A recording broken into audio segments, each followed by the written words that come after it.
Hello student, मैं आपके साथ डिस्कस कर रहा था चैप्टर नंबर 3 क्लास 10th का मैथमेटिक्स, जिसमें मैंने आपको बताया था कुछ इंपॉर्टेंट जो टॉपिक्स हैं उस चैप्टर्स के, जहां से क्वेश्चन आने की संभावना 100% है। ठीक है, क्वेश्चन आएंगे ही आएंगे श्योर है। ठीक है, और उसमें मैंने आपको बताया था कि जो हमारा दो चर वाला रैखिक समीकरण होता है, ठीक है, उसको सॉल्व करने के टोटल 3 मेथड होते हैं, जिसमें मैंने आपके साथ पहला मेथड डिस्कस किया था, प्रतिस्थापन विधि द्वारा कैसे इसको हल किया जाता है। ठीक है, प्रतिस्थापन विधि को इंग्लिश में बोलते हैं सब्स्टिट्यूशन मेथड, और ये इंपॉर्टेंट मेथड भी है। और अगर क्वेश्चन में मान लीजिए एग्जाम में पूछ रहा है वाले, जैसे मान लीजिए ये क्वेश्चन मान लीजिए एग्जाम में आ गया, और अगर आपसे वो कह दे रहा है कि प्रतिस्थापन विधि द्वारा ही इसको हल करिए, तो फिर आपके सामने क्या हो जाएगी, रिस्ट्रिक्शन आ जाएगी, तो आपको प्रतिस्थापन विधि द्वारा ही उसको सॉल्व करना पड़ेगा। ठीक, लेकिन अगर सपोज ऐसा नहीं होता है, वो आपसे ये बोलता है कि निम्नलिखित समीकरण को हल कीजिए या फिर एक्स और वाई का मान ज्ञात कीजिए, तो वहां पे आपके सामने कोई रिस्ट्रिक्शन नहीं है।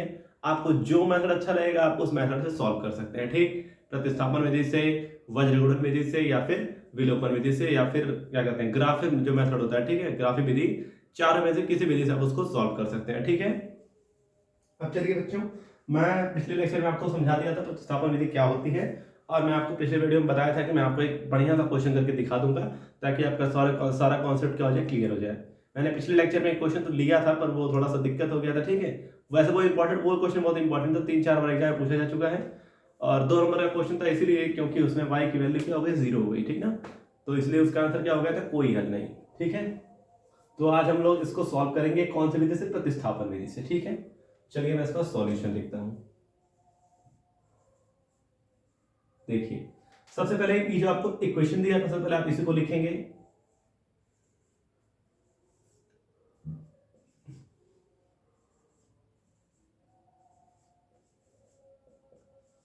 इसको हम लोग मान लेंगे समीकरण नंबर 1, इसको मान लेंगे हम लोग समीकरण नंबर 2। मैंने आपको बताया था कि प्रतिस्थापन विधि में करते क्या है, हम समीकरण 1 या 2 उनमें से किसी एक को हम चूज करते हैं, और फिर क्या करते हैं, हम लोग सेपरेट करते हैं। एक्स को एक साइड रखने का ट्राई करते हैं और वाई को एक साइड रखने का ट्राई करते हैं। ठीक ना, कह रहा मैं आपसे ये कहना चाहता हूं कि हम लोग एक्स की वैल्यू फाइंड करते हैं इन टर्म्स ऑफ वाई। ठीक है, जैसे देखिए समीकरण 1 को मैं हल करूंगा। ठीक है, तो समीकरण 1 मेरा 3x minus Y equal to 3 है। मुझे x की वैल्यू चाहिए, y को मैं उधर भेज दूंगा। ठीक है, तो हो जाएगा 3x, ये y इधर माइनस उधर जाके क्या बन जाएगा, प्लस बन जाएगा, तो हो जाएगा 3 प्लस वाई। ठीक है, उसके बाद हमको x की वैल्यू चाहिए ना, तो 3 इधर मल्टीप्लीकेशन में उधर जाके बन जाएगा डिवाइड, बन जाएगा भाग बन जाएगा, तो x बराबर आप लिख सकते हैं 3 प्लस वाई अपॉन 3, और इसे आप मान लेंगे समीकरण नंबर 3, क्योंकि आपने समीकरण 1 और 2 क्या रखा है, बना रखा है। ठीक, ये हो गई x की value in terms of y।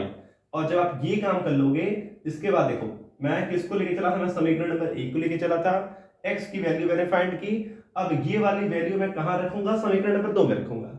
इसी चीज को आपको समझना है कि अगर मैं x की वैल्यू इक्वेशन 1 से निकाल रहा हूं, तो उस मान को ले जाके समीकरण नंबर 2 में रखूंगा। ठीक, अगर मैं x का मान समीकरण नंबर 2 से निकाल रहा हूं, तो उस मान को कहां ले रखूंगा, 1 में रखूंगा। ठीक है, तो यहां आपको दिख रहा है कि मैंने समीकरण 1 का इस्तेमाल करके x का मान निकाला, तो इस मान को हम लोग कहां रखेंगे, समीकरण नंबर 2 में रखेंगे। ठीक है, चलिए,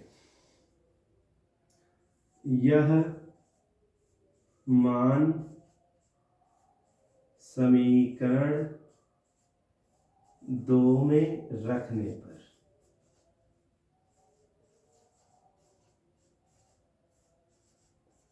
चलिए समीकरण 2 हम लोग ये वाला मान रख देते हैं। ठीक है, तो देखिए समीकरण 2 में रहेगा ना बच्चों, देखिए तो हो जाएगा आपका 9, और जहां पे वो x लिखा है, क्या लिखा है, x, यही तो x की वैल्यू है ना बच्चों, तो हम लोग x की जगह ये पूरा ले देंगे 3 प्लस वाई अपॉन का 3। ठीक है, फिर देखिए लिखा है माइनस 3y इक्वल टू 9। अब इसी को हम लोग सॉल्व कर लेंगे, तो y की वैल्यू क्या करेंगे, फाइंड कर लेंगे। ठीक है बच्चों,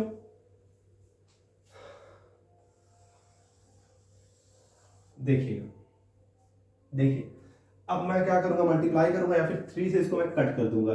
ठीक है, 3 तरीके 9, 3 का मुझे गुणा करना पड़ेगा, 3 तरीके कितना हो जाएगा, 9 हो जाएगा, और फिर 3 का हम लोग मल्टीप्लाई इसमें भी करेंगे। ठीक है, मल्टीप्लाई हमेशा ऐसे करते हैं, ठीक है। इसको बोलते हैं गुणा का वितरण नियम, ठीक है। तो उसी वितरण नियम से हम लोग इसको ऐसे करेंगे, ठीक। तो 3 3 9 हो गया। अब 3 का मल्टीप्लाई किसमें करेंगे, हम लोग y में करेंगे, तो ये हो जाएगा आपका प्लस का 3y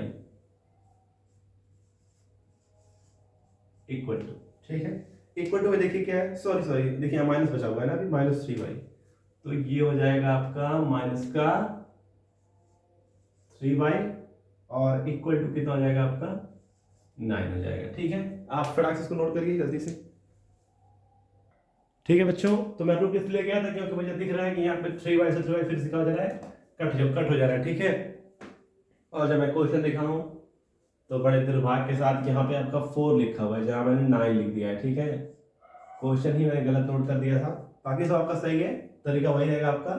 हाँ, जब हम लोग यह मान समीकरण 2 में रखेंगे, ठीक है, तो देखिए समीकरण 2 में मान रखेंगे तो क्या हो जाएगा, जहाँ हम लोग 9 लिखे ना बच्चों, वहीं कितना हो जाएगा आपका 4, सॉरी वहाँ कितना हो जाएगा, कहाँ गया, हाँ यहाँ पे भी आपका 4 हो जाएगा, ठीक है। आपका 4 यहाँ पे भी हो जाएगा और यहाँ पे भी कितना हो जाएगा आपका 4 हो जाएगा, ठीक है। उसके बाद हाँ, उसके बाद हर जगह सही, बिल्कुल सही, ठीक है। और इसको भी मिटा देंगे फिर हम लोग। तो आपको क्वेश्चन थोड़ा ध्यान से लिखना पड़ेगा, ठीक है। देखिए क्वेश्चन गलत लिखने के कारण ऐसा हुआ है। ये क्वेश्चन आपके क्वेश्चन बैंक में दिया हुआ है, 2017 में ये क्वेश्चन पूछा गया था, ठीक है। तो देखिए मल्टीप्लाई करेंगे तो अब देखिए क्या हो जाएगा, अब हमको गुणा करना पड़ेगा, ठीक है। तो 4 तिहाई 12 हो जाएगा आपका, फिर y में करेंगे तो हो जाएगा आपका प्लस का 4y अपॉन, तो अपॉन में कितना 3 है तो 3 रहेगा मेरा, ठीक है। और माइनस कितना है आपका 3y इक्वल टू कितना हो जाएगा आपका 9, ठीक है। इस गलती के लिए माफी चाहूंगा बच्चों आपसे, ठीक है, जल्दीबाजी में हो जाता है बच्चों, ठीक है। देखिए अब तो ये क्या बन गया, अब तो ये भिन्न की जोड़ की तरह हो गया ना, भिन्न का घटाना, जो फ्रैक्शन में हम लोग पढ़ चुके हैं सबट्रैक्शन, उसी तरह सॉल्व करेंगे इसको। और मैंने आपको बताया कि जब भी अगर कितने टर्म्स हो, 3 टर्म्स हो, जैसे इस तरह दिया हो, इस तरह दिया हो, तो डायरेक्ट करो इसको, इसका डायरेक्ट मल्टीप्लाई करो, डायरेक्ट माइनस करो, तो 3 2 6 -1 इज इक्वल टू 5/3, डायरेक्ट कर सकते हो इसको, ठीक है आप। तो उसी तरह जब देखो इसमें भी तो 3 टर्म्स है ना, तो हम लोग डायरेक्ट इसका ऐसे मल्टीप्लाई कर देंगे, ठीक है। तो देखो कितना हो जाएगा 12 + 4y माइनस 3 3 के 9y ना, और अपॉन में कितना आपका है 3 है, इक्वल टू 9, माइनस कर देंगे ना इसमें सब लोग, तो बचेगा आपका 12 और ये हो जाएगा आपका माइनस का 5y इक्वल टू 3, इधर डिवाइड में उधर जाके क्या बन जाएगा, मल्टीप्लाई बन जाएगा, तो 9 3 के 27, 12 को हम लोग उधर लगा देंगे, ठीक है। तो 27 - 12 हो जाएगा आपका, ठीक। इसको मिटा देता हूं, ये समझाने के लिए था आपको, अब समझ में आ गया होगा आपको, ठीक है।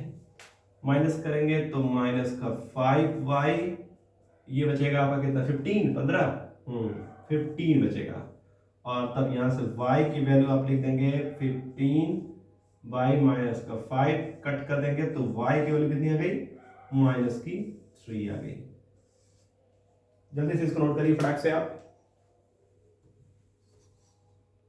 ठीक है बच्चों। तो ये y का मान निकल गया। अब हम क्या करेंगे, y का मान कहाँ रखेंगे, समीकरण नंबर 3 में, x वाले टर्म्स में ना।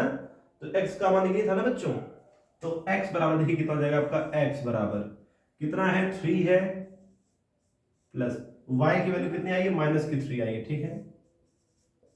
और अपॉन कितना आपका 3 ही है क्या, हाँ अपॉन में 3 है।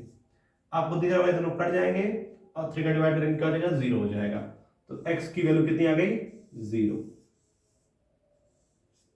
तो यही क्या हो जाएगा आपका आंसर। तो x की वैल्यू यानी कि 0 और y मान कितना हो जाएगा, माइनस का 3 हो जाएगा। तो यही बच्चों प्रतिस्थापन विधि यही होती है, इसी तरह हम लोग किसी भी इक्वेशन को सॉल्व करते हैं, ठीक है। ये आपके सामने 2 चर वाला 2 रैखिक समीकरण था। मैंने आपको पहले लेक्चर में बताया था कि जो 2 चर वाला रैखिक समीकरण होता है, अगर आपको 2 वैल्यू फाइंड करनी है तो मिनिमम आपके पास 2 इक्वेशन होने ही चाहिए। तो इसमें मुझको x और y दोनों की वैल्यू फाइंड करनी है, इसलिए मेरे पास 2 इक्वेशन थे। मैंने इक्वेशन फर्स्ट को समीकरण नंबर 1, इसको समीकरण नंबर 2 माना, और पहले वाले से फिर हम लोग क्या करते हैं, सेपरेट करते हैं, ठीक ना। x की value in terms of y क्या करते हैं, हम लोग सेपरेट करते हैं। तो मैंने x की वैल्यू को देखिए मैंने सेपरेट किया, तो 3 + y/3 आ गया, और ये इसको हम लोग क्या रख लेंगे, समीकरण नंबर 3 रख लेंगे, और ये मान कहाँ रख देंगे समीकरण नंबर। देखिए हमने x का मान इससे निकाला है, तो जो आएगा उस मान को हम लोग इसमें रखेंगे। ठीक, अगर हम इससे निकालेंगे तो उस मान को हम लोग इसमें रखेंगे। तो मैंने x का मान निकाला, तो मान हम लोग किसमें रखेंगे, समीकरण नंबर 2 में। ठीक है, तो ये मान कहाँ रखेंगे, समीकरण नंबर 2 में। बाकी देखिए जहाँ x है वहाँ आपका 3 + y/3 हो जाएगा। बाकी आपका सेम सिस्टम। ठीक है, मल्टीप्लाई करेंगे तो 4 × 12 और 4y हो जाएगा आपका, बटे कितना हो जाएगा आपका 3 - 3y और इक्वल टू 9 था। बाकी ये आपका समझ आ रहा होगा, ये आपका सब्ट्रैक्शन है। ठीक है, घटा लेंगे आराम से आप, तो 3 तरीके -9y। बाकी आपको समझ आ रहा होगा अच्छे तरीके से। ठीक है, ये y की वैल्यू और ये किसकी हो गई, x की वैल्यू हो गई। तो थोड़ा सा इसका आप स्क्रीनशॉट ले लीजिए, नोट कर लीजिए। ठीक है बच्चों, तो फिर आज की लेक्चर इतना ही रहेगा। नेक्स्ट वीडियो में मैं आपको बताऊंगा विलोपन विधि और वज्रगुणन विधि को कैसे सॉल्व करते हैं। तो वीडियो को अधिक से अधिक शेयर करिएगा और thank you for watching this video. और वीडियो को लाइक करिएगा अगर आपको पसंद आया हो और आपको समझ में आया होगा तो। ठीक है, और कोई भी दिक्कत होगा तो आप मुझे कमेंट करके पूछ सकते हैं। Thank you so much.